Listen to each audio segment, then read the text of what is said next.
When you think stock exchange, do you see starchy and uptight bankers? What if you could earn as much as them exactly?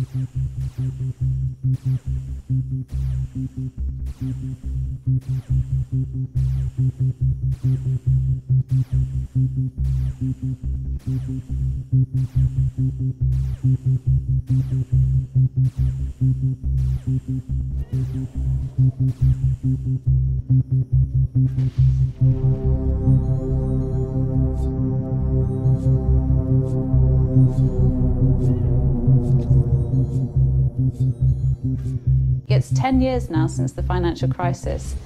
Will there be another one, and what will be the trigger? We're lucky enough to have Jim Rickards here to talk us through it. He is the New York Times bestselling author of Currency Wars and also Road to Ruin. Jim, thank you so much for joining us. Thanks, Rachel. It's great to be with you. First of all, 10 years since the last one. Is there another on the cards, do you think? There's definitely another one in the cards. Unfortunately, that's always the case. You know, the 2008 financial crisis, the global financial crisis, was the most severe since the Great Depression, but it wasn't the only one. 1998, we came very close to shutting down global capital markets. That was started in Asia, went to Russia, ended up at Long-Term Capital Management. I actually was their counselor. I negotiated that bailout, so I had a front row seat for that one. But we came within hours of shutting every market in the world.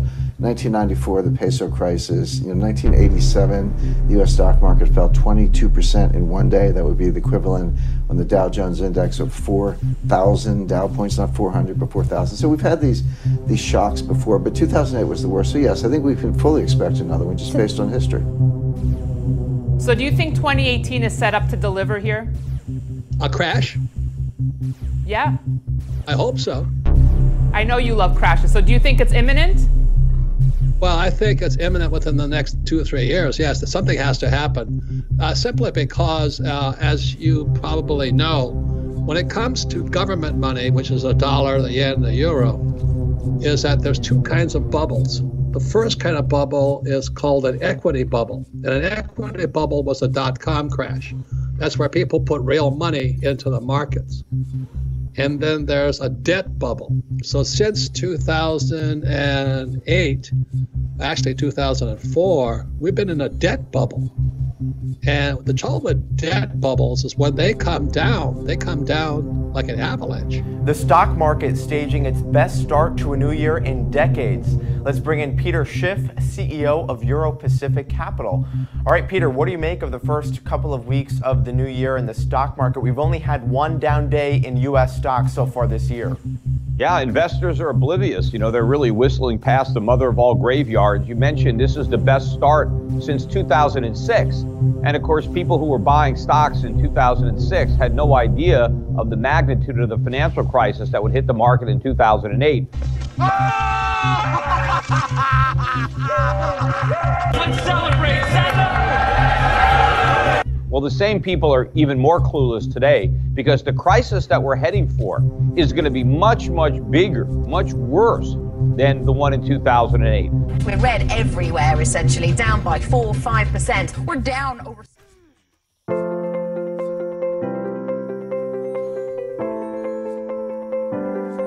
everywhere, essentially, down by 4-5%. We're down over 16%. Dow at the same time has fallen about 18%. The stock market is now down 21%. Because we're now down 43%. What in the world is happening on Wall Street? So stock market, buyers are oblivious. Look at what's happening in the bond market. Look at what's happening to the dollar. Look at what's happening to oil prices, to gold prices. These are the signs that people should be paying attention to, but they're not. They're too fixated on these meaningless highs in the Dow Jones. Well, yeah, bond yields surged this week, and they have been for quite some time. People are worried about that. What do you make of this report that perhaps China will halt the purchases of U.S. Treasuries? I think it's about time. And I think it's not just halting the purchase. Remember, we count on the Chinese to roll over the debt as it matures. And so if they don't buy anymore, that means they're going to let their treasury bond holdings mature. Where are we going to get the money to repay the Chinese? We don't have that money. We have to get it from the Federal Reserve. But according to the Fed, they're not buying treasuries either. And if the Chinese stop buying, why would anybody else buy? So you said people are worried about rising interest rates. No, they're not. If they were worried, they'd be selling stocks. rates are going way up, and people are oblivious to what that means because we have more debt than ever before in this country. You know, we had a crisis in 2008 because we had too much debt. Now we have much more. So the economy is in much worse shape.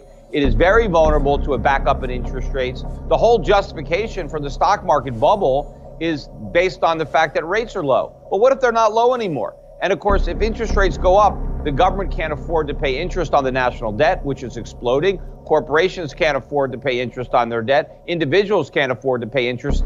The states can't afford to pay interest. I mean, nobody can afford interest rates if they go up. But it's hard to imagine a crash in the stock market anytime soon. We've just had tax cuts, going into corporate America. We have companies raising guidance, companies giving out $1,000 bonuses to their employees. So how do you grapple with a potential crash in the stock market with these forces in the background?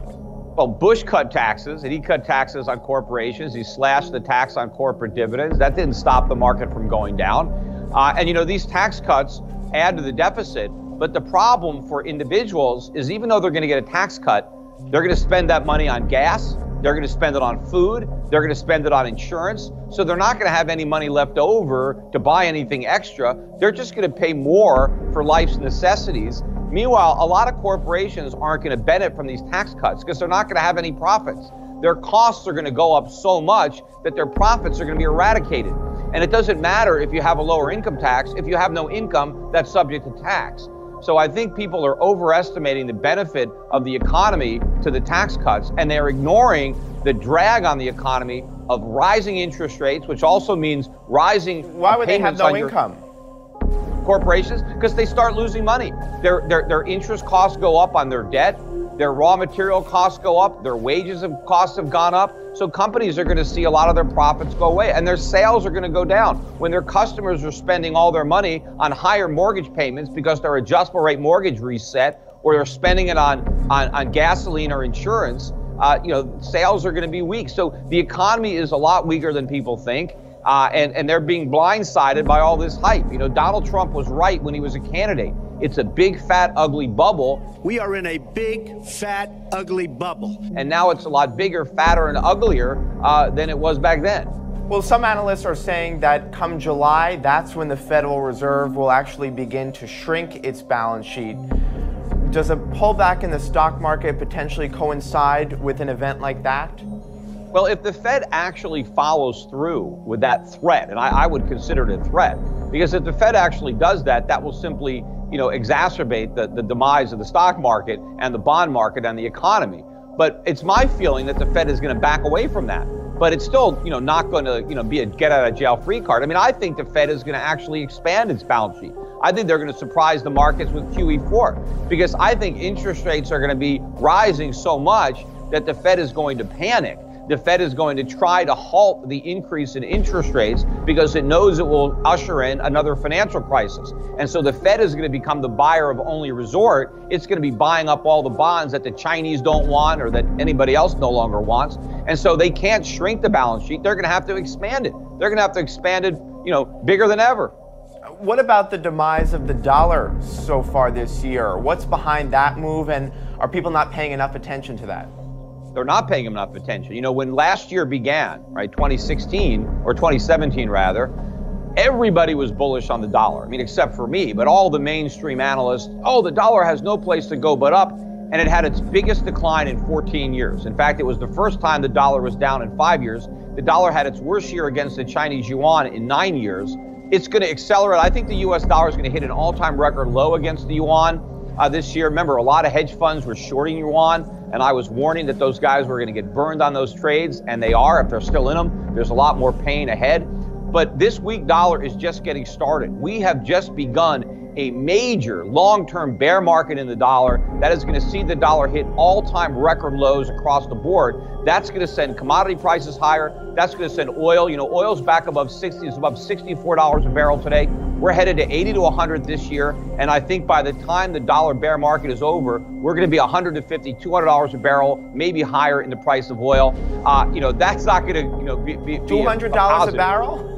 Yes, not this year, probably not next year, but before this dollar bear market ends, that's what Americans are going to be forced to pay if they want to actually buy any oil.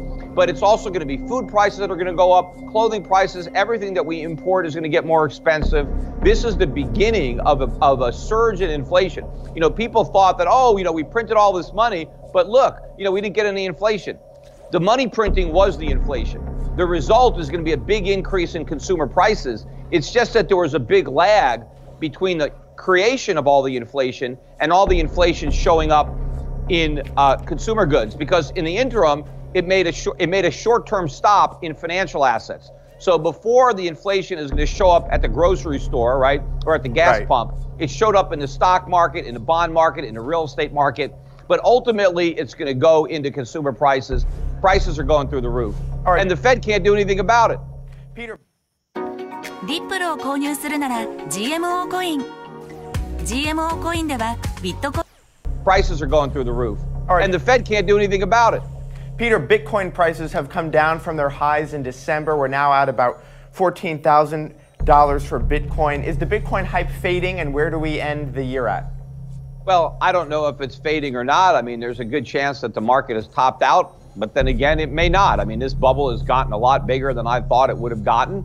And does that mean that it can't get bigger still? It could. I mean, could Bitcoin get back above 20,000 and go to 25,000 or 30,000? Yeah, I'm not going to say it's impossible, but I wouldn't encourage people to bet on it, because I do believe that no matter how high Bitcoin goes, it's ultimately going near zero. Whether it goes all the way to zero or just gets close enough, it's not going to matter. The losses are going to be enormous for people who are buying Bitcoin now. Even if they temporarily have some paper profits, the market is going to implode. And it goes with all these other cryptocurrencies too. I mean, it's not just Bitcoin. I mean, you've got bubbles going on in all these cryptos, and now you have these stocks. Look at Eastman Kodak, right? I mean, I forgot they even still had a stock, but all of a sudden they say they're a blockchain company. They come out with Kodak coin, and the stock's up 400%. I mean, so people are just buying anything that has the word blockchain in it or crypto in it, just like they were jumping all over any stock that put a .com at the end of their name in the 1990s. Look, this is the same kind of irrational exuberance, but maybe more irrational than it was before.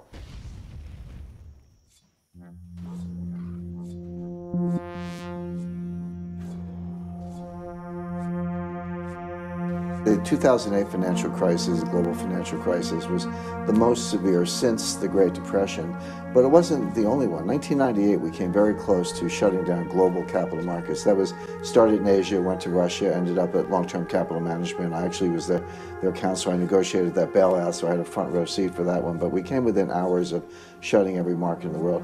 1994, the peso crisis. In 1987, the U.S. stock market fell 22% in one day. That would be the equivalent on the Dow Jones Index of 4,000 Dow points, not 400, but 4,000. So we've had these shocks before, but 2008 was the worst. So yes, I think we can fully expect another one just based on history. So there's something inherent in the system that means that we are to expect every what's the cycle? People say 7 years or so? 10 years, something like that. That's exactly right. And it's just, these are complex dynamics. Capital markets are a complex dynamic system. And that's not the model that Wall Street uses, by the way, or central banks or Wall Street or financial or the city. They all use these equilibrium models and regressions and certain statistical methods that really don't match up very well with reality. What does match up well with reality is complexity theory, which has been used in many other fields, physics and seismology and, as I say, meteorology in a lot of fields, has not been widely used in finance. I'm one of, not the only one, but one of the people who's applying complexity theory to finance. When you look at it that way, it all becomes a lot more clear. But here's the problem. In 1998, the Wall Street had to get together to bail out a hedge fund. In 2008, the central banks had to get together to bail out Wall Street. In the next crisis, 2018, perhaps sooner, who's going to bail out the central banks? In other words, yes, we had a succession of these crises, but each one is bigger than the one before. Each bailout is more difficult than the one before. We're now at the point where the next crisis will actually exceed the capacity of the central banks to save the day. So we've always found a solution in the past, but as it gets bigger, perhaps there won't be anything open to us this time round, you're saying. And also, we haven't really built ourselves up back to where we were at all to be able to cope with this next crisis. Well, that's correct. I mean, there is one balance sheet bigger than the central banks that's clean, that could bail out the system, which is the International Monetary Fund. But now you're talking about world money. You're talking about casting the IMF in the role of the world's central bank, and they have their own money, the special drawing right, or SDR. So Bank of England can print sterling, and the Federal Reserve can print dollars. The IMF can print these special drawing rights and bail out the world with that world money. That's an extreme solution, but that might be the only solution available to us. But as far as the safety of this system is concerned, one of the scariest things I've heard recently, Janet Yellen, our chairman of the Federal Reserve, said that the system has become so safe in the 10 years since the crisis that she doesn't expect another crisis in our lifetimes. Those are her exact words. Of course, I thought of back to Neville Chamberlain coming back from a meeting with Hitler and saying, I brought us peace in our time. That didn't work out so well. And it's always seen as the thing to be nervous of, to look out for. The moment at which someone with great authority says everything is fine, correct, it's going to be fine, end of boom and bust. Greenspan talking just before the crisis in 2007-8, saying everything's fine then as well. When you think stock exchange, do you see starchy and uptight bankers? What if you could earn as much as them exactly where they do, but without having to leave your room and without having to dress as they do? All you need to do is log into simplefx.com. In 2007-8, saying everything's fine then as well, it's at that point that people get a little bit on edge. That's exactly right, and that was my first thought. I said, if she says we're not going to have a crisis, then the other one must be right around the corner. But again, going back to these complex dynamics, it's because the system grows up, and it's like a sand pile. This is a classic experiment. You build up the sand pile, and then one grain of sand causes the whole pile to collapse. You don't know which grain of sand, and you can't really blame the grain of sand, or in the case of an avalanche, a snowflake. It's really the dynamic instability of the system. But that's where we are. And I think for everyday investors today, everyday savers, people are too complacent. You know, they had a certain level in 2008. They lost probably half. That was a shock. It's clawed its way back. You're now at stock markets anyway are at higher levels than they were in 2008. But a lot of the gain, the doubling or the tripling since then was just recovering these losses. Now they're onto higher ground, but people are complacent, and what they should expect is the opposite. They should expect another drawdown, because that's how markets actually operate. The question I get asked a lot, Rachel, is okay, I understand that, theoretically, but what's the catalyst? When is it going to happen? What's the snowflake, your grain of sand? Exactly. So what do you think it will be? Well, normally I answer that question by saying, well, it kind of doesn't matter, because if it's not one snowflake, it'll be another. It could be a bank failure, it could be a failure to deliver physical growth. There are a lot of things it might be, but for the first time, and literally as we're speaking in real time, you can see what it will be. It's something that the market hasn't priced in, which is a war between the United States and North Korea in the next 6 months. Now I know that's sounds like an extreme state. That's no snowflake. That is the avalanche causing a bigger avalanche. And I don't say that lightly. This will be the most horrific war, bloodiest war at least since Vietnam, perhaps back to the original Korean War. In some ways, the conclusion of the Korean War, which reached an armistice in 1953, but never a peace treaty, so that war is still technically going on. And one of the reasons I say that, there are a lot of dynamics behind that. I think listeners, our viewers, are familiar with Kim Jong-un firing intercontinental ballistic missiles over Japan, testing an H-bomb now exponentially larger than the atomic bombs he had earlier. And that's significant, because with an atomic bomb, if you want to kill millions of Americans, you have to sort of stick the landing, you have to hit the target. With an H-bomb, you don't. You just have to come in the general vicinity. It can be detonated high in the atmosphere, create what's called an electromagnetic pulse, wipe out the power grid in the United States. That would cause civilization to collapse within 3 days. This is an existential threat to the United States. That's well known. His behavior seems erratic, but his view is, I'm safer with these weapons programs than without them, because looking at Gaddafi and Saddam Hussein, people who gave up their programs, the U.S. later invaded and they were both killed. Kim Jong-un's saying, well, if you give up your program, the U.S. invades you and kills you, but if you keep your program like the Iranians, they won't mess with you. So you're seeing it almost as a kind of defensive move, what looks like something that's very retaliatory and aggressive actually is defensive, because the alternative, you can see all around the world what's happened with other global leaders who have had nuclear weapons. Correct. You've got to hold on to them, or the worse for your country certainly is. Yeah, the conventional wisdom is, why is he doing this? Doesn't he know that he risks an attack from the United States? But that's not how he thinks about it. He says, if I give up this program, the U.S. will attack me as they've done with others, but if I keep the program, they won't mess with me. He actually feels safer from a regime point of view with the weapons than without. He's in what's called breakout mode. Breakout mode, you know, when you have these covert programs or secret programs, you do baby steps and you try not to get caught and everything's subterranean, but the U.S. seems to slap you down every now and then they come back. This is completely different. He's decided to go for it. He's testing things as quickly as he can. The tempo is picked up. He's not in this for negotiations. He's not in this for sanctions relief. He's going to get these weapons and secure his regime. From the U.S. point of view, it's an existential threat for the reasons we mentioned. So this is what the French call le logique de guerre, meaning the logic of war. It's different than the logic of diplomacy or business negotiation logic. Kim Jong-un sees the U.S. as an existential threat. We see him as an existential threat.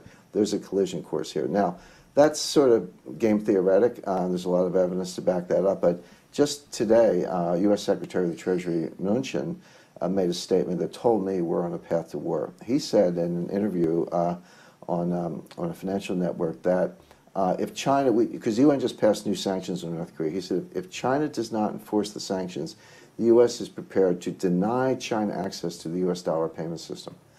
In financial warfare terms, that's the equivalent of an H-bomb. Okay, break that down for us, because that's quite a lot of different issues going on there. We've got why are we talking about China all of a sudden, right. and what is it with the US dollar, and how is this all feeding into sanctions? 90% of North Koreans trade, and a lot of their hard currency dealings run through Chinese banks. The Chinese banks front for the North Koreans in illegal ways, but the Chinese don't care.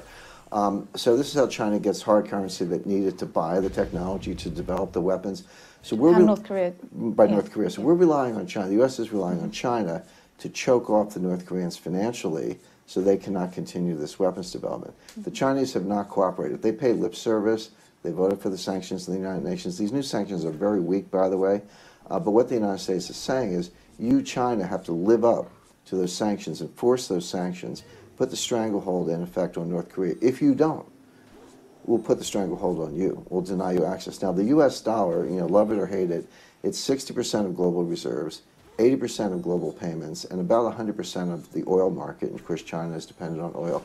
And China has $1.4 trillion of U.S. Treasury securities.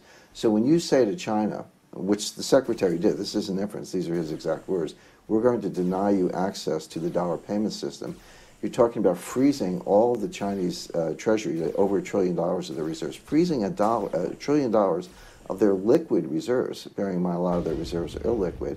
Now, I dare say the U.S. wouldn't steal the money. We would just say, you know, we're going to hold it for your future benefit, provided you're on your best behavior. We'll keep it in an escrow account. It's a little bit of a finesse, but in effect, it would be a selective default on the U.S. Treasury market. That's what the Secretary of the Treasury said. So that's very serious. For the US to say to China, we're going to take those sorts of steps, that the stakes are that high with North Korea, that we are so dependent on your participation here, that we would cut you out of these markets altogether, which have an impact on, an incalculable impact on China if it doesn't have access to that money, that funding, that way of buying oil on which it's so dependent. So what does it mean that the stakes are this high, that such a statement would be made?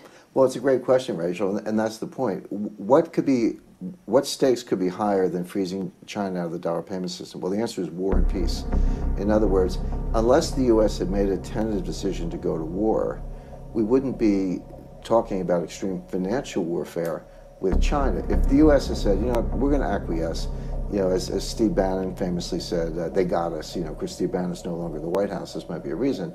But a lot of people take the view, certainly foreign policy elites, members of the Council on Foreign Relations, the Davos crowd, they take the view that, well, it's too bad that North Korea is going to become a nuclear power, but the war is too horrific. You can't really do anything about it. It's too late. The U.S. doesn't take that view, not inside the White House. They take the view that we're going to stop this. This is an existential threat. So when the stakes are that high on the military side, they have to be equally high on the financial side to prevent the war from happening. So my inference, and I think it's a good one, and this really goes to your question, Rachel, the U.S. would not have taken such an extreme financial war posture vis-a-vis China unless we were prepared to go to war with North Korea. So really, that sentiment today, that speech, was last ditch. That you couldn't get any more powerful on sort of on the financial side with Correct. dealing with the situation. Right. Once you've expended all of that, what is left? It's war. Correct. The U.S. has a whole basket of financial sanctions. We can freeze an individual bank, an individual account. We can impose tariffs or sanctions here and there very selectively, which we've done with Russia and Syria and Iran, and we fought a financial war with Iran in 2012. But this is extreme. Kicking you out of the dollar payment system is the financial equivalent of an H-bomb. Financial equivalent of nuclear war. These are the scenarios I talk about in my book, Currency Wars, where we actually did a financial war game. I facilitated one for the Pentagon. We had participation from the Treasury and the Fed. These are the kinds of scenarios you get into. So that's exactly right. You wouldn't go there to that extreme on the financial side unless the alternative were extreme on the military side, which it is. And then the question is that priced into markets? And the answer is absolutely not. And this is where everyday investors and savers are at risk. They're relying on Wall Street, they're relying on the city, they're relying on their wealth managers and their financial advisors to guide them, their retirement savings, maybe their parents' health care, their own health care, their children's education. And this is not priced into the markets at all. So people need to be ready for a shock.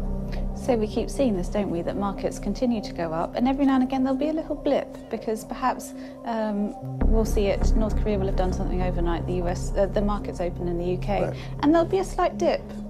And then they'll go up again. Right. But as we were talking about before, it seems to me that war is sort of binary for markets. If we're talking about nuclear war or a war on that scale with North Korea, you can't have a little bit of war, a little bit of all or nothing. Right. So you can't really price it into markets. How on earth do you value something like that? Either you think it's going to happen or you don't think it's going to happen.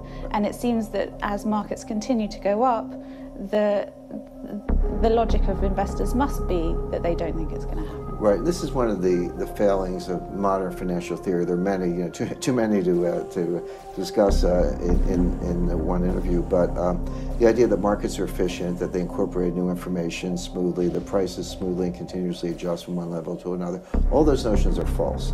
The fact is, markets go along, they're oblivious, and all of a sudden, boom, they're up or down, as the case may be. They have these very quick, radical reactions to new news. So that's what the market is vulnerable to. But that doesn't mean that an everyday investor or everyday saver has to be subject to that. You can do things right now. I do them. I would certainly recommend others. Lighten up on your stock portfolio. I know the market's been going up. It's painful to watch other people making money, but increase your cash position, increase your physical gold position, maybe high quality long-term government debt, gilts or 10-year treasury notes. These are things that will serve you well. These are the safe haven assets when the war breaks out, and I would expect this before the middle of 2018. This is not a 3-year problem. This is probably a 6 to 8 month problem. Come and talk to us in 6 to 8 months. I'll come back. And we'll see where we are. We'd love to, yeah.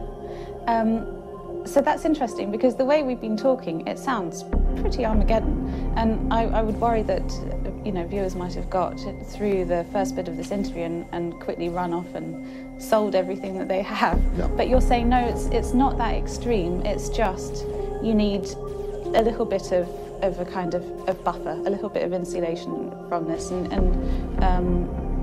with things that are seen as safe havens, so cash, and gold. Gold, and I think high quality government bonds, not junk bonds, but gilts and treasury notes. And by the way, don't take it from me, Warren Buffett, the most famous investor alive, currently has $100 billion in cash. He owns stocks and he owns companies, he owns a lot of other things, but $100 billion in cash. That's a sure sign that he sees something extreme coming. I don't want to put words in his mouth. I'm not saying he would agree with my North Korean analysis, but you don't have $100 billion of cash unless you expect a major market drawdown. And Buffett's famous for going out in the wreckage and picking up bargains, and it looks like he's getting ready for that again. Okay, so it's 10 years since the crisis. I thought it would be an interesting thing to talk to you about what might trigger the next one, whether there's a next one on the cards. It seems like it's a lot closer and a lot more serious than certainly the markets, than investors have been predicting. Correct. As I say, I'm asked the question a lot, and I write about it and talk about it. I'm always prepared to discuss the next crisis, but it's very hard to pick a specific catalyst. There are many on the list. Pick a specific catalyst and specific timing. But now I think for the first time in 10 years that I've been writing about this, I think you can do that. You We've can got say that both. the catalyst is North Korea and the timing is the next 6 to 8 months. Okay. Gosh.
Right? And then from then, because of that, you decided to fork, and that's when you form ETC. So to me, I'm thinking, okay, this is the space where everyone can have a kind of say. There's that financial inclusion. So I'm now wanting to understand a little bit more about your direction, right? Because you are having all these contracts that are coming in.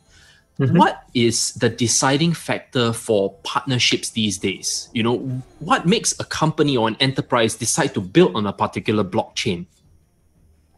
Well, that's a pretty big question. There's a lot to it. So let's kind of unpack that a little bit. Let's deconstruct it. The first part was the viability of this business model in general, or these protocols in general. And the question is, will these protocols survive? Or will there be a mass consolidation? With all new industries, when you create a new capability, what people are able to do is they're able to connect the dots in terms of the big value. So, for example, when the internet came out, we said, this will completely change commerce. So e-commerce, this will change the way we interact and socialize with each other. So this idea of social networks. Eventually, computing will go mobile, and that will change everything. So people can connect dots at the high conceptual level. But then when you get into the nitty-gritty of who has the best approach to actually execute and deliver these types of things, for every eBay, there were 100 startups. And for every Amazon, there were 100 startups. And you give them some money, and they go about and they succeed or fail, and there's a mass consolidation. And eventually, one or two of these models, maybe a handful, but certainly not 1,000, succeed. And that becomes the dominant market player. So eventually the Yahoos, the Googles, the Facebooks, and so forth settle. Now, cryptocurrencies are no different, with just one distinct, unique part of it, which is that they're being funded at a level above and beyond what you would expect to fund a startup. So generally, you get resources in stages. You get a seed stage, you get a Series A and a Series B and a Series C and so forth. And every one of these stages is tied to minimum viable products development, market adoption. It's tied to checkpoints and milestones, effectively. Like, did you manage to actually take your vision, your grand plan to conquer the world, and turn it into something real? And you've actually shown it to real people, and they've used it, and they've provided you feedback. We have a user-friendly drag-and-drop visual interface, the Signal Strategy Builder. Selling it on spreadsheets and things like that. It was big. And then the tooling can build that compiler and convert that Java program into a Yellow program, for example. That's kind of the conceptual idea, as a universal translator.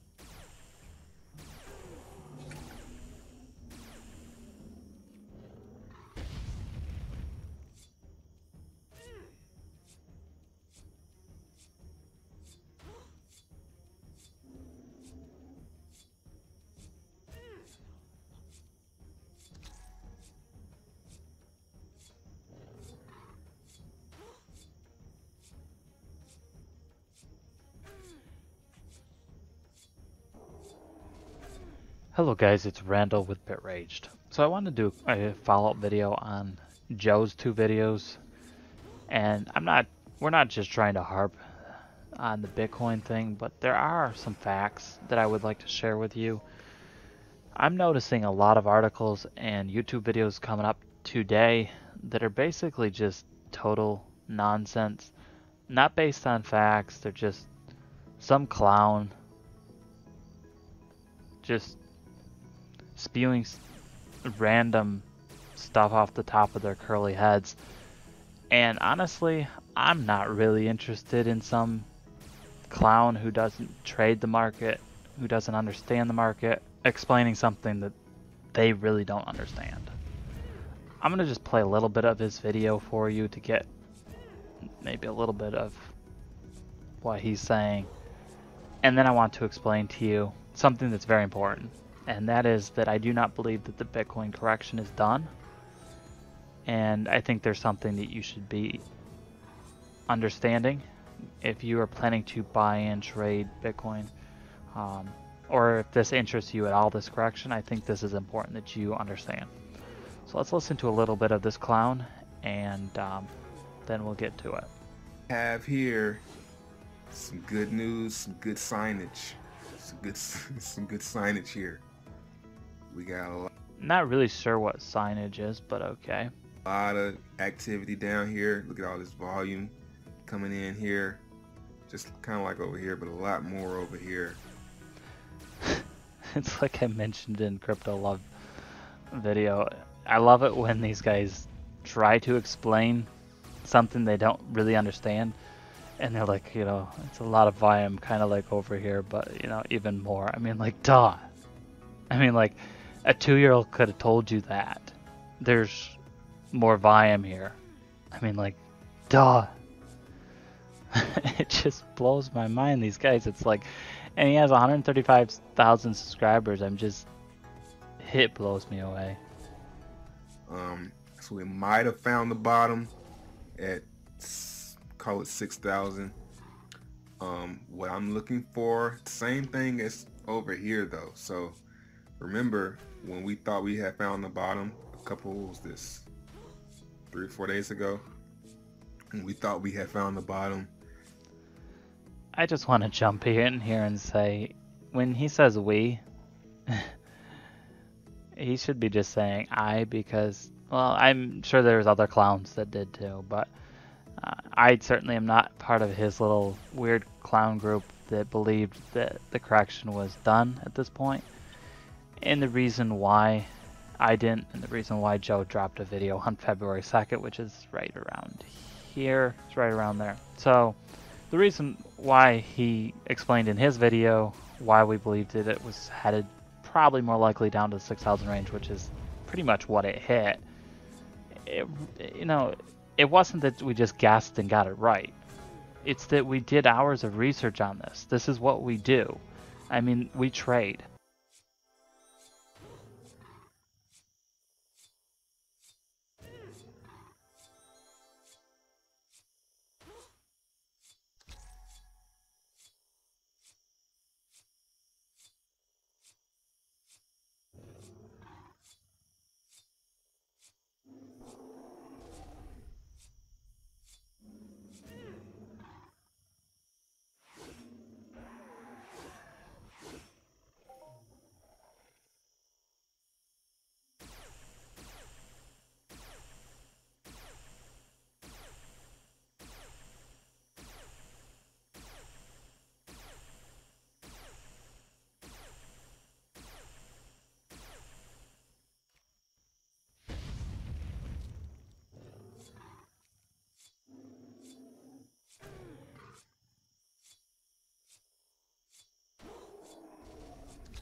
So we're at a little birthday party tonight, which is the 2nd of February 2018. Let's see. I met my mom came there with my niece, and we were just chatting there for a minute. And she's like, "Hey, how you doing?" I said, "Oh, I'm good. Like just waiting for this crypto market to recover here." And she's like, "Oh yeah, the stocks are down. Everything was down. All markets seem to be down." And she says the cryptos too. I was like, "Yeah." And I don't know what I said to her. I said something like, "Yeah, well, like I don't remember saying read me, but I think I said something like, yeah, I'm maybe joking like, yeah, you need to read me and see where these cryptos are going here." Just kind of joking around. She's like, well, she grabs her glasses and grabs my hand, starts doing a little thing, and she says, "Your friend Sean's going to be getting a job. Tell Sean he's going to be changing jobs. He works really hard, a lot for that company. He's not going to be working there for too much longer. He's going to find a job somewhere else. He's going to have an offer somewhere else." So I texted him. I said, "Hey man, my mom just said you're changing jobs this year." He's dying to do that because he hates being taken advantage of at this place, but he just didn't have anything else to go to. But so that was kind of funny. But she's like, I still see you retiring early. Your whole financial situation for you, it's not changing. It's the same. And I'm like, how about these cryptos? You see any kind of like a bit of recovery in the near future or anything? And she's like, I feel that maybe in a couple weeks ish, couple weeks, it's not going to do too much more. It'll kind of hover around what it's doing now, and then I do feel like it's going to recover, and it will recover very nicely when it does. Something to that effect. It wouldn't just be a little recovery. It would be like a noticeable, oh, it didn't just recover. We're back in business, folks. You know what I mean? Like something like that. That's my wording. So I want to give you a little update. I wasn't actually expecting to get a reading from my mom. I was kind of joking with her. Again, I got the webbot. I got all this stuff. And, I mean, even the webbot, like, I don't think I read this on, when I was doing that, it was the live stream, I guess, whatever. I think it was the live stream. But I want to bring it up for a second. This is the December report, okay? Same report I read just a couple days ago. I was doing the live stream. And there's, it kind of gives a summary in the beginning of everything, and then cryptos in general and all this stuff. And then it starts to kind of label some coins and that sort of thing. And I don't think I ever went to the Bitcoin section. Or if I did, I might not have read you what the entire thing that I was thinking about. That I read actually today. So, I'm on Bitcoin. Scrolling down. There it is. So, keep in mind, Cliff High says, more than once now, very recently, his data is showing 1/5 the price of Bitcoin is going to be Litecoin. And it looks like that's going to be this year. Little moth just flew by me. That's nice. Small little moth. But so I'm thinking again, you know, $10,000 Bitcoin is $2,000 Litecoin. 20,000, 20%, $4,000 Litecoin. If Bitcoin hits $100,000, that's $20,000 Litecoin. I'm just trying to grasp this, you know. Like I said, I like to tell you what I really think these coins will do in price, and I admittedly say it goes higher than I thought it would. Just about every time. All these different cryptos. So just keep that in mind as you hear what the forecast for Bitcoin is. And as I was talking with Frank today at work, dude, if Bitcoin is anywhere near 100K and Litecoin's in the thousands, even 10, you know, as crazy as 10,000 sounds, or much less 20. Do you have any idea what these other tokens are going to be worth? People are going to be set for life. And I'd like to be one of those. And I'd like for you guys to be one of those too, to be honest with you. Bitcoin, lots of new data sets around the digital asset of Bitcoin with new growth of supporting sets for dynamic year and stellar return on investment, which are added as model space is moved through January. These sets have temporal echoes for a surge into Bitcoin that appears in the last week in February and continue to grow without slowing down across all of the rest of 2018.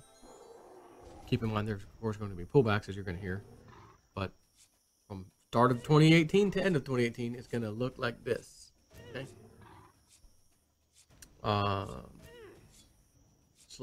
And continue to grow without slowing down across all of the rest of 2018 and well into 2019. Note that this is an area of the emotional tones forecast by the data, not the price. Okay. While the US dollar is forecast as continuing its decline globally, there are periods in the data where the relative fiat value 99% of people think they are nobody. 97% of companies are small companies. 92% of countries are small countries. 95. Continuing its decline globally, there are periods in the data where the relative fiat value of the dollar will increase against other fiat currencies, which I think we just saw one of those today or yesterday. But these episodes will be brief, as well as along a continuing downward spiral as Bitcoin and cryptocurrencies gain more presence and gravitas in the global financial system. During these periods, we may well see a brief drop in the price of cryptocurrencies and other digital assets against the dollar within the USA pop markets. But again, the data has such as being very brief and against a continuing growing awareness of cryptocurrencies and digital assets within the larger mainstream population. I want to stop for a second. I was looking at, someone posted this online. I'm like, you know, they make a good point. And they were showing the Bitcoin price since like I don't know if it was 2013, 2014, like when it started, either 2013, 2012, 2013, somewhere around there. And it showed year after year after year. You know, oh, you thought this whole January and first day of whatever, second day of February was bad for cryptos, and especially Bitcoin, keeping in mind, Bitcoin's like a third of the damn market cap of all of crypto, FYI. So when Bitcoin gets hit, the entire market cap looks bad because it's a third of the freaking market cap practically. But I'm looking, oh, there was a 95%, get this, 95% drop in the value of Bitcoin when the whole shenanigans with Mt. Gox started the first time. And then there was some Chinese FUD, a 40% drop here, 55% drop there, 85% drop. We're not even that bad. Ain't no 85% drop. Ain't no 95% drop. It touched 7,500. Trader Boss said that night, guys, we could very well, looking like we may hit $7,500 late tonight, you know, early morning. Exactly what happened. He'd been saying this for well over a month too, that if it breached some certain support levels, that target was 75. It nailed 7,500 and immediately bounced, just like Bitcoin, Litecoin hit $100 and bounced immediately to 125, 135, been playing around at 128, 126 all day. But I just want to remind you, in case none of y'all are aware of that, we've seen some enormous drops in the price of Bitcoin. And guess what? They were fairly brief. Took a little while to recover, but as we get more and more people into this, I'm starting to notice that these little brief encounters are becoming the textbook definition of brief. Brief. You ain't waiting long before they recover. So, from mid-2019 through 2022, the longer-term data sets are forecasting a dynamic, expanding crypto-technical space business environment that will be playing out as part of and against the backdrop of renaissance and revolution in science, technology, and history. Needs to be remembered that our data sets do not often produce numbers, and when they do appear, they are treated as less than reliable, although the cryptocurrency numbers of recent years have been very accurate, even to the timing. This noted, we do have two different types of numbers around Bitcoin and other cryptos that can be discussed at this time. The first of these numbers are our internal emotional values, which, honestly, I'm skipping right over that. We don't need to know that. You don't need to know that. And then another number is 100,000. Numbers create and dominate the internet, so are diligently scrubbed out of our data sets by our processing. That being said, there are a few ways in which numbers may enter the data, and occasionally those have proven prescient, as has been the case in recent cryptocurrencies price predictions, and I will attest to that. Wow, has Cliff High's data been accurate on the price moves? Note it can work a number of ways. As of this writing, we have passed over our expected 13,880 prediction price 2 months ahead of its projected timing. It could be, because remember, December came and hit 20K, bounced back down. It could be that in spite of racing past this number far ahead of the schedule, that the price of Bitcoin will drop back to our 13,880 level range during the timing suggested, which is, the timing was before the third week of February 2018. And thus the data was accurate, and our assumptions about how it would be so were actually wrong, because you would normally think, oh, if it hits 13,880 and it's an all-time high according to the data, because we haven't been there yet, you're not thinking to interpret as, oh, we might blow past that, hit it again, go under it, and stay under it for a little while until we get to the actual time frame he talked about, and then it's back to 13,880, right? Bottom line is he gave the number, and I find it very interesting that we're under $10,000 Bitcoin right now, for sure. 9,000 last time I checked. And it's got 9, 10, 11, 12, 13, 8, $4,000 plus dollars, almost 5,000 to go to reach that mark. Third week of February. Something I think what my mom said too. And by the way, remember the video I did? Joe, you're going to get a package sent to you this week.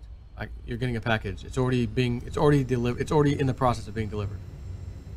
I got that package that week.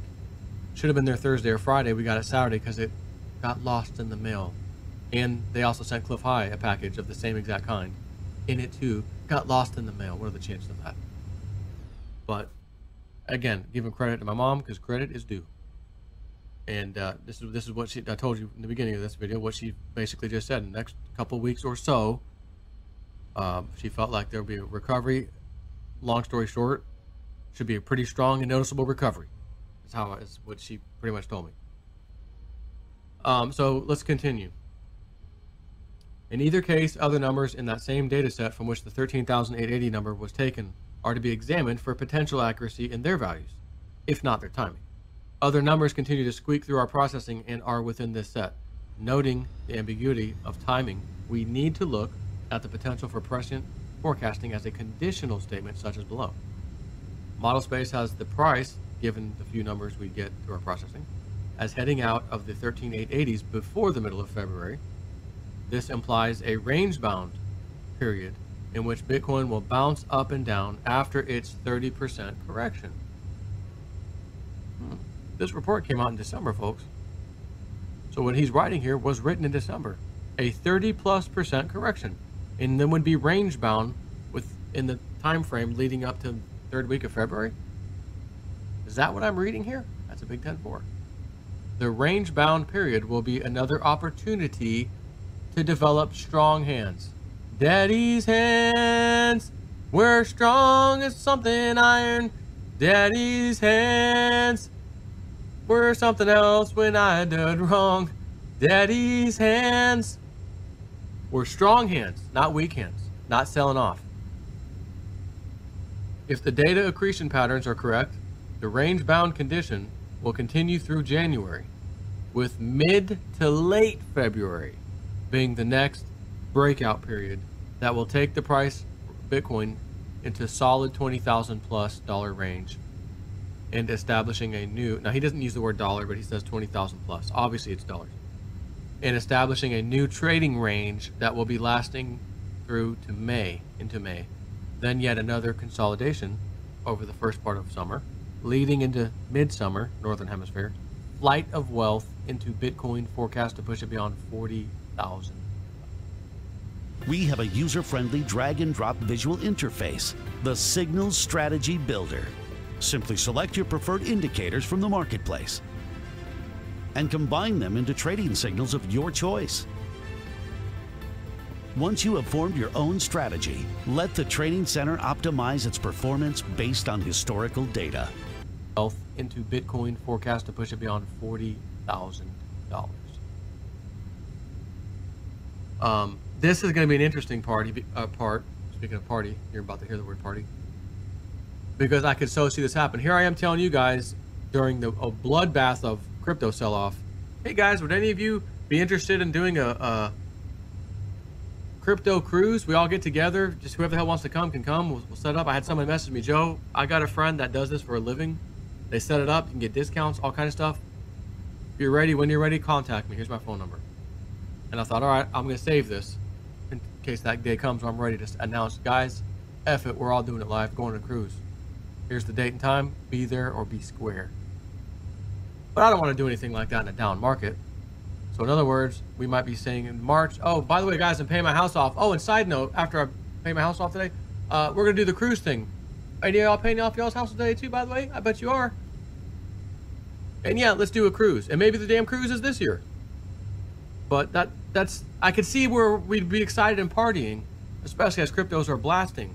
Like, you don't want to go on a cruise today or yesterday, the first and second of February, which what we just saw. You're not gonna be all excited at a cruise, looking at a bloodbath. Oh yeah, we're jamming. Again, it's just it's the psyche and psychology of it all. You want to be well beyond past where you're in, looking at a beautiful portfolio. Let's go have a good time, right? You want to be there. And again, middle of the year, it's a good time for a cruise. Why not? Hot weather, be in the pool, jamming. Some drinks, having a good time on a cruise. I don't even need to get off the damn ship. Excursions, F the excursions. The damn cruise is the excursion. That's where we're going, people.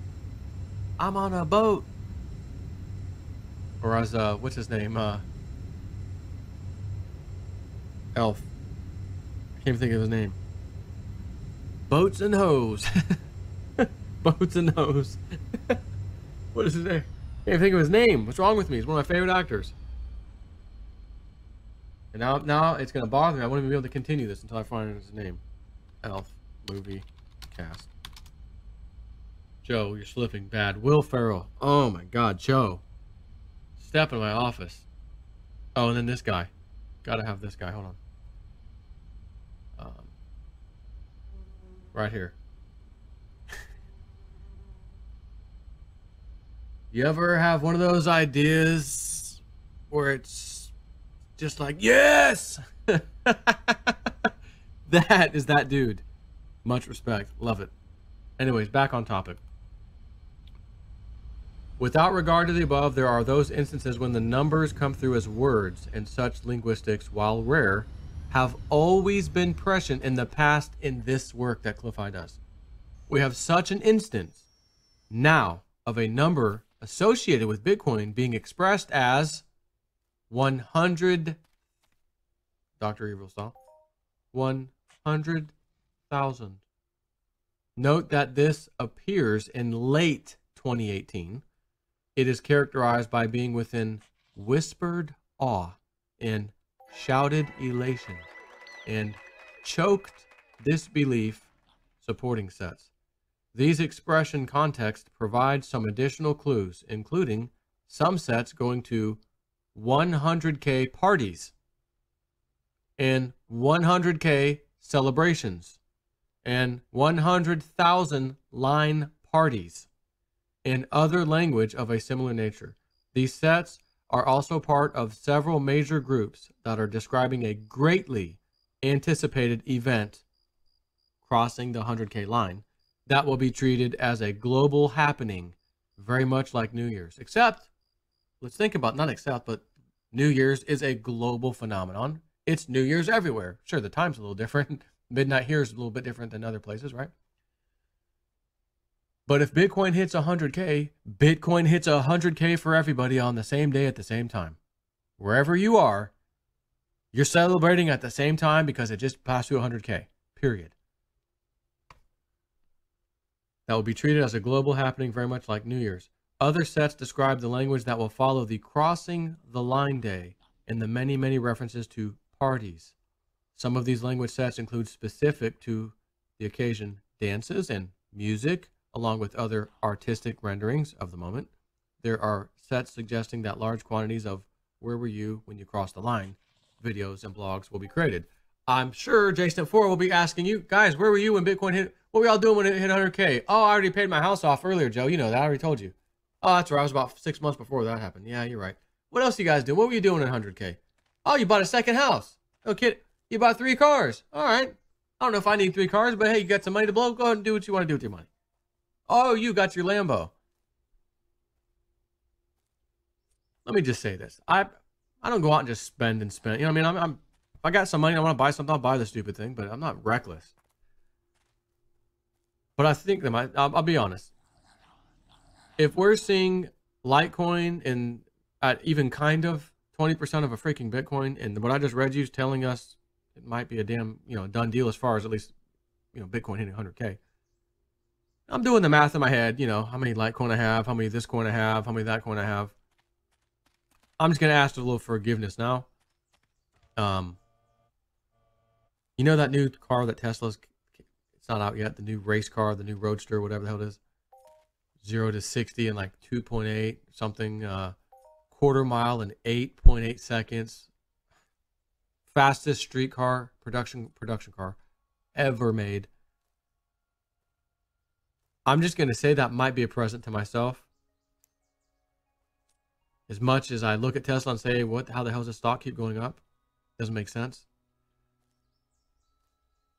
But I'm just going to throw that out there now. I'm asking for some forgiveness from y'all right now, if that happens that way. And if it happens that way, it's a damn good day for cryptos, my friends. Like a really good day. I'm just going to say that. And yes, my house will be paid off way before that happens. My sister's house, mother-in-law, you name it, done. Taken care of. And there's 1 or 2 peeps I might have to take care of, close friends. Just because. That's why I'm so psyched up about cryptos. How can you be so generous if you don't have money? You can't. You can't do it. But if you do have it, and you end up getting a lot of it because cryptos go crazy later on in 2018 or 19 or whatever, like super crazy. What the hell? I don't, why watch my friends and family struggle the rest of their lives to get out of a damn 30-year mortgage? F that. Got you covered. Thank you. Also of note is that a correction is noted as Bitcoin nears the 64,000 mark. These sets are also forecasting a lot of chatter around the $64,000 question and other puns, humorous setups, and jokes. These accrue to model space ahead of the correction, and many of their authors will be subsequently being lambasted and baited and blamed for the price drop. The 64,000 connections via the linguistics do not tell us on which side of that number we will encounter the correction. Here they come, 2 rivals locked in a war of skulls and all. 1928 Olympics, and it's a war between the old rivals. Look, Pierce is coming up. Pierce from Australia and Scotland. He's from France.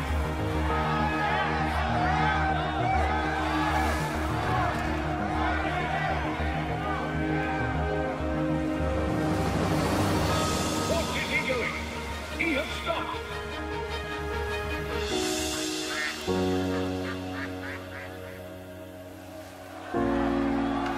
He stood for the Ducks. This is a disaster.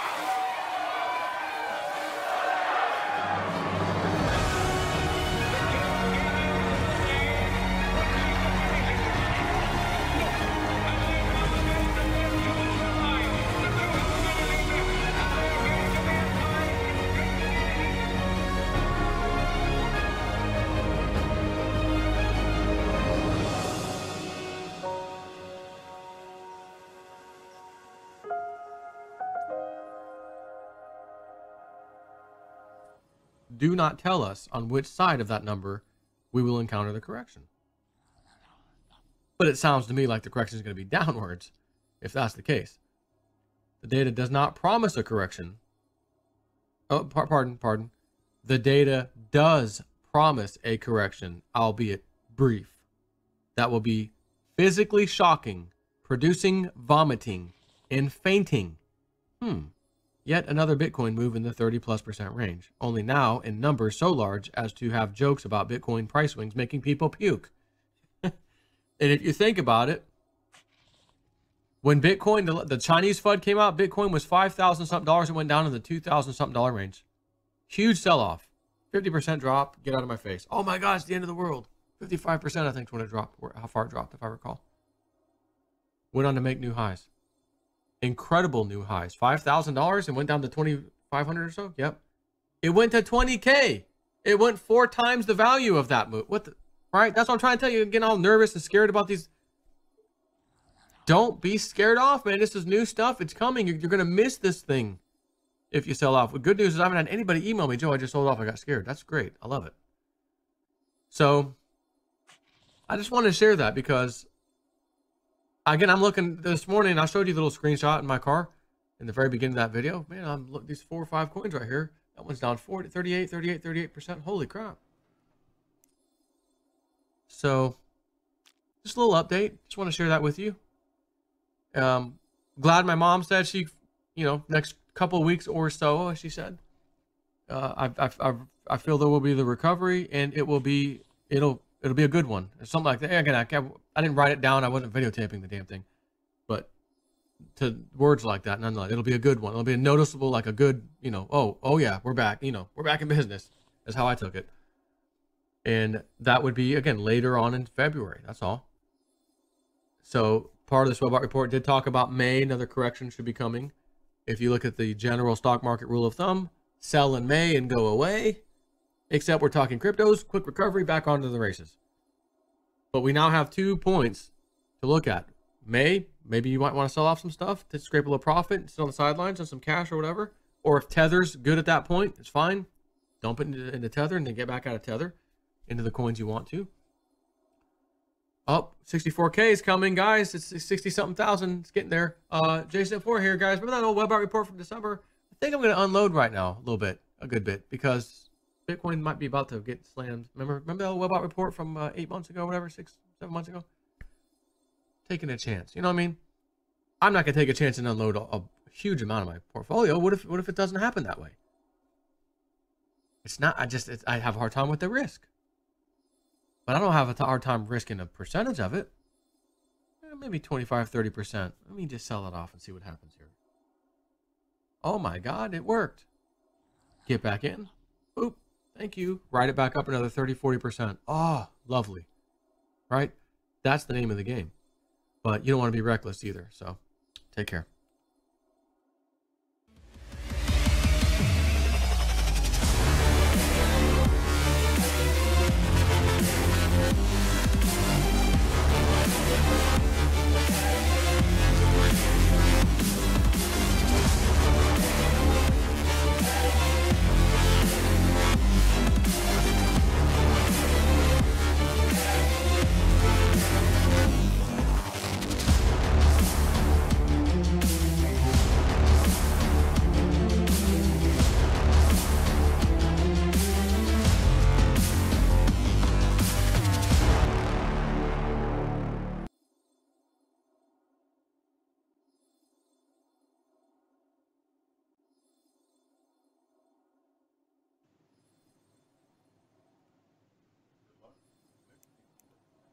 Yeah, so Cliff's got good lighting. Cliff's got good lighting, but Bix need to work on his a little bit.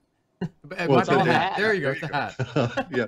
Well, hey Bix, look. You put the chin, what we call chin strap, is actually a head strap.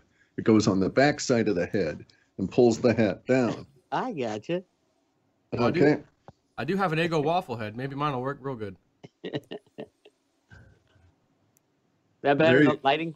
There you go. Yep. Cool. You can't do the entire hat. That's all right. The 2 Amigos and Crocodile Dundee wannabe. Well, hey, you're in the land of the alligator, so Yeah. it That's fits. right. That's right. You can tell people you killed Also, that. also that your gator. hat's on backwards, Joe. Is it? Yep. Oh, there it is. Yeah. Cliff is a connoisseur of fine hat wear. Jabroni. Jabroni. Yeah. Oh, it's that new technology, you know. Yeah, I'm taking mine off. It's gonna get sweaty up in here. I can feel it. All right, so what do we got on here? Yeah, I'll give him a little silly one, a little propeller that spins. Since we're all in the woo-woo world anyways, you know. Right. Hey, speaking of which, did you see Sarah Westall's interview with Mauro Biglino? I hadn't seen I that yet. just started that, but I started looking at it this morning. I saw your interview, your last two interviews, all about the woo-woo. My head is still spinning from those. Pretty cool, huh? What was one with Sarah? Pretty awesome. Yeah, I'm sorry. What, Joe? What were you going to say about the Sarah Westall one? What did we miss? Mauro was a guy I first contacted maybe 2005 or so when I was doing a bunch of Italian words and wanted to get a native speaker to help me with the emotional quantifiers. And so I got to know the guy way back when. He doesn't speak English worth a damn, but we both were able to communicate within, or rather he understands English, but he prefers not to speak it. But we communicated via Latin, and because he's a big Latin guy. But he was telling me about all of this stuff that he was finding in the Bible back then, and now he's out laying this the whole story out for everybody. And he's saying that it actually has an H on it. The Elohim, we don't know how to translate it. We actually do not have a word that it translates into, right? And so there is no word for God in any of the Old Testament. There is no word for God, Spirit, Holy Ghost, any of that. None of it exists in the Old Testament. And the Yahweh was the weakest of the Elohim and had been relegated to taking over and controlling the slave group that were known as the Jews. And so he was in charge of the Israelites. And but he was given that task as kind of like, here, kid, you go manage this crop and leave us big boys alone. But what's really interesting, of course, is Mauro is talking about the Elohim are not gods. They're space aliens. They're men, flesh as we are. They eat, they shit, they pee all over the place. You got to have special large bathrooms for them. And they're, and the whole Bible is basically from the original text is basically a description of humans and how to stay alive and manage yourselves in the midst of all of these big bastards that at their whim of their psychotic minds can just kill you. And so it's a survival manual. Would that be like the Anunnaki or the Nimmo or? No. Nimmo come before. Okay, so the people that Mauro is the Elohim are what we think of as the Anunnaki. Okay, it's basically the same group. Anunnaki comes from Sumerian words that mean able to float over water. Oh. Okay. So they have spaceships. Correct. And it relates to, there were two kinds of spaceships, those that could not float over water and those that could. And so there's a couple of words that relate to that.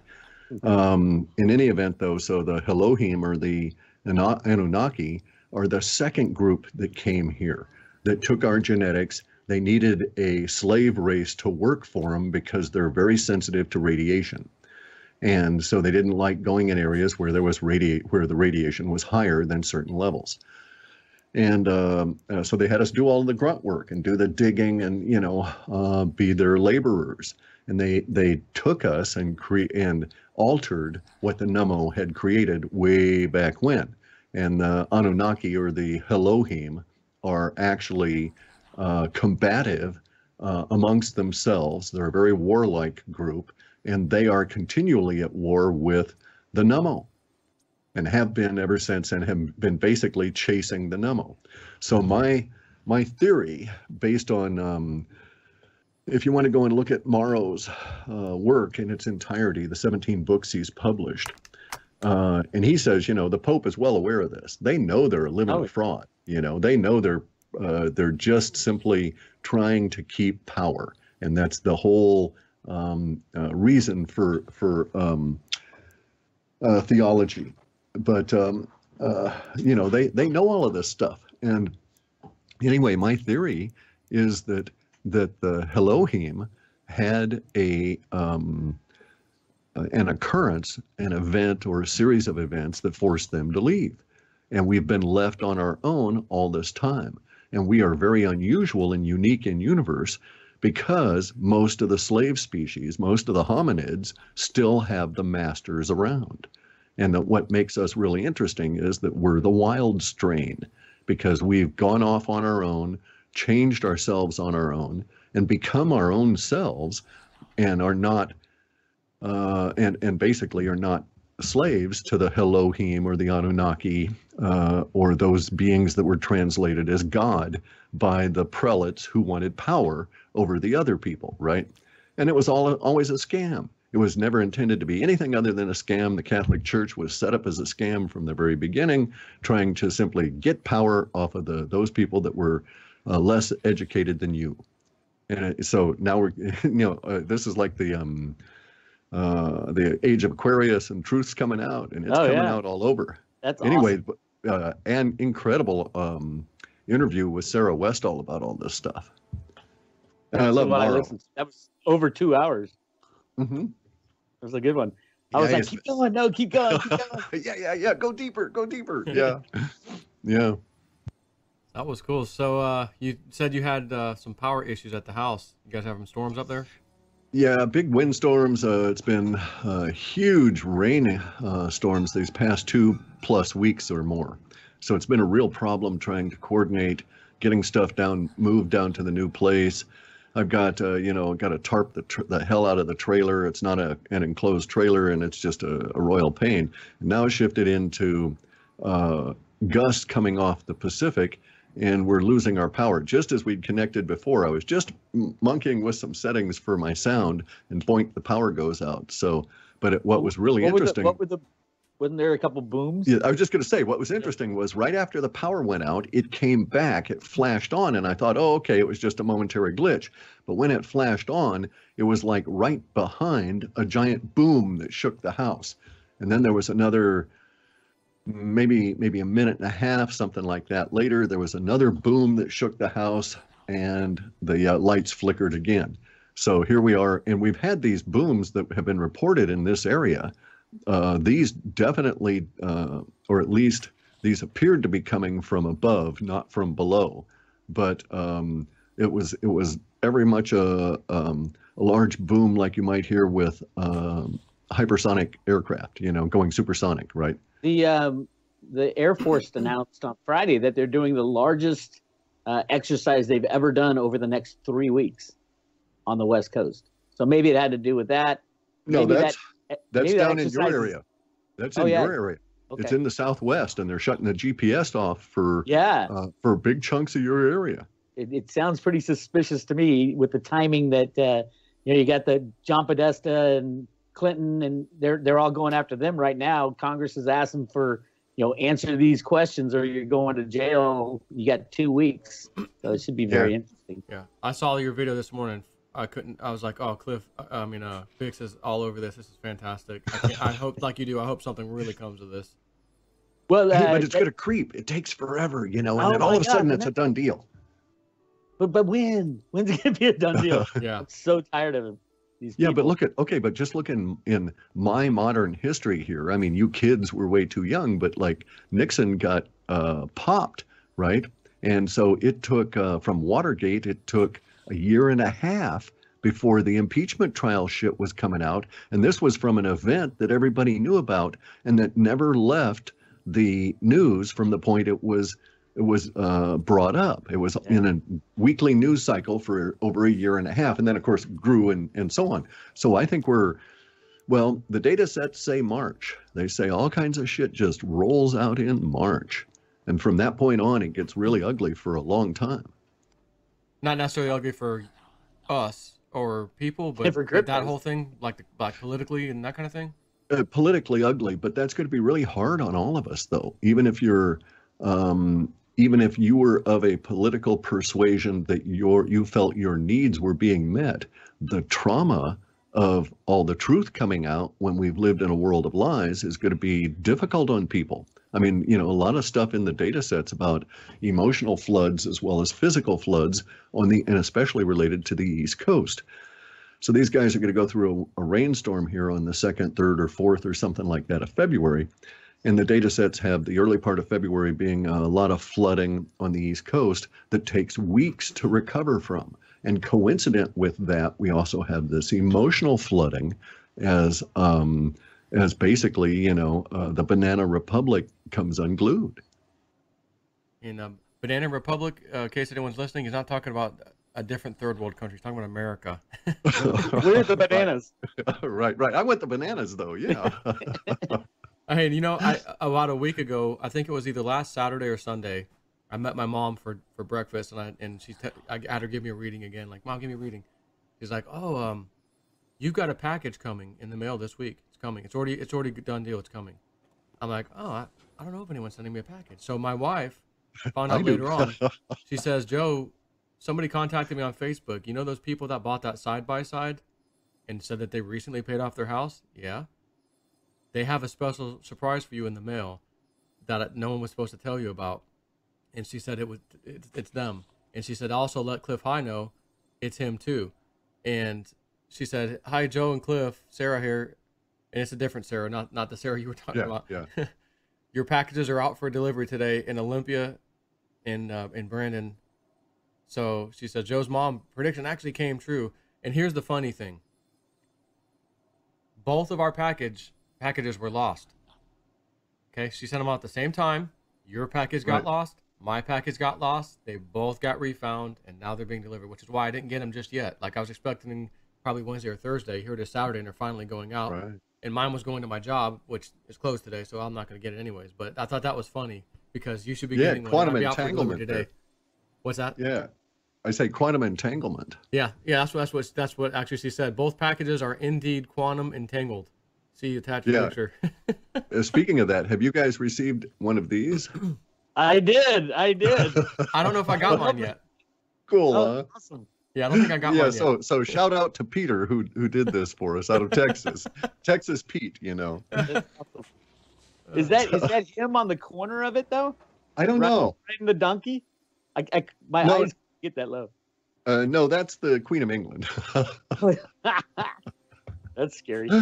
Yeah, we also have to do a shout out to Silvertooth because he got a really cool present for me, which was he bought me a chunk of enlightenment, and it's like, ooh, a nice tasty chunk of enlightenment coming my way. So this will be cool. What is it?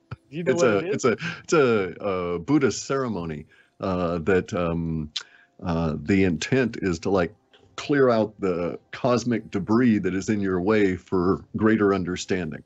Nice. It's like, oh, cool, yeah. That was nice. And it was just my size.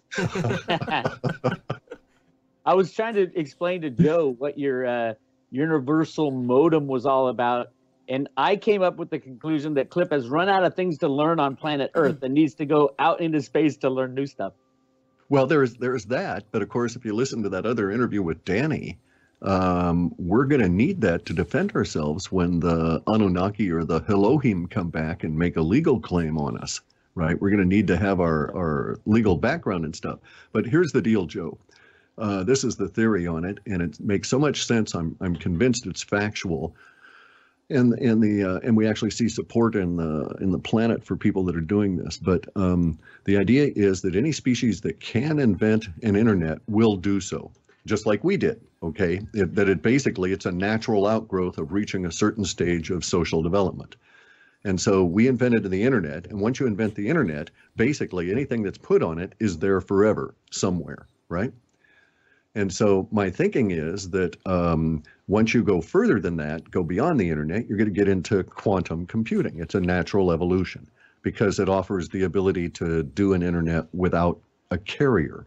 You don't need Wi-Fi. You don't need any kind of copper wire or anything. If you do particle entanglement and were to put particles in each of the servers that were 100% entangled with the other particles, then you could have an internet where you would do something to this particle, the other particle would respond, and you decode it into that PC. It would happen outside of time, and because it's working action at a distance with no time, and then you basically would have a quantum internet, which would be really cool because you wouldn't need cell towers anymore, for instance, right? Because your phone would have a little particle in it, and you could, no more line of sight. You could get onto a airplane, or you could get onto a rocket ship, and it wouldn't make any difference at all. No matter where you were, you'd be able to fire up the intergalactic Wi-Fi, so to speak, in your phone and connect to the internet via that. So this is something we will do as humans because it is so powerfully profitable for us as a species and for the companies that would deliver it, right? If you could see, or let me put it this way, how valuable would it be to have a cell phone that required no carrier, no cell carrier at all? It was built into the phone itself forever. Well, and also, of course, instantaneous and unlimited bandwidth. I mean, you just don't get any sweeter than that. So, of course, we're going to go for it. Well, here's the thing. Quantum entanglement and all of this is basically how the universe works. So then we go back to this other little corollary. Even NASA says there's 4 trillion galaxies out there. And now they're saying that within each galaxy, there's at least 1 trillion inhabitable planets. And so if we come up with a formula, we could say that if even half of those had intelligent life on it, we're looking at 1 trillion times 4 trillion divided by 2. And so we'd be looking at trillions upon trillions upon trillions of intelligent species out there inventing the internet and then getting into quantum computing and developing a quantum internet. And once you've done that quantum internet, basically you're broadcasting your internet out into the entire region of space or wherever another particle could be found that had that similar entanglement or could be made to have that similar entanglement that that your internet's based on. And so this makes sense for spacefaring too, right? Because if you're a spacefaring people, you're going to want to have instantaneous communication between the spaceships and back home, no matter what. And so the idea is that my idea is that somewhere out there have been species that are millions of years older than us that have already invented the internet, already invented quantum computing, already invented quantum entanglement, worked out all the bugs, and they built a quantum internet. And this quantum internet is universal. It's spread throughout the entire universe. And all we have to do is to build a modem that has what particle in it that's entangled to the frequency of the quantum internet, and thus we have access to the entire galactic and thus universe internet. And so trillions upon trillions upon trillions of smart species out there inventing all kinds of shit and putting their stuff on the galactic internet, and we can just download it all. So you want a 3D replicator? There you go. Download it, right? That's a lot of data. Yeah, well, hey, the big thing that Kale and I are interested in is the post guy's here. He's delivering the mail, probably that package. it's a cylinder. I think it's a.